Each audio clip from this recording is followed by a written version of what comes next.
Fast Shifter Air Spacer oro tarpiklis su stiklo pluoštu.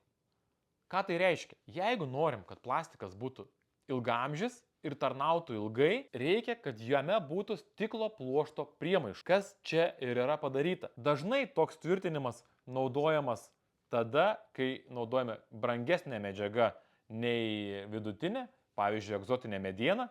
Ir tada žmonės klausia, jeigu naudosime egzotinę medieną, kuri tarnaus 25 metus, ar šitas plastikas gali susilyginti su tokiu ilgamžiškumu? Ir mes sakome taip, nes jis yra pagamintas specialiai, su specialia medžiagų sandara, o pagrindinis elementas to yra glass fiber, stiklo pluoštas. Naudokit ir pasitikėkit. Tai čia Fast Shifter oro tarpiklis, dedami jį ant karkaso, tada padedama lenta, tai tokiu atveju tiks ir tas pats šoninio tvirtinimo varžtas ir per viršų. Kas apie šį tarpiklį, tai jis irgi yra dantytas tam, kad vandenį lengvai prapūstų po apačią.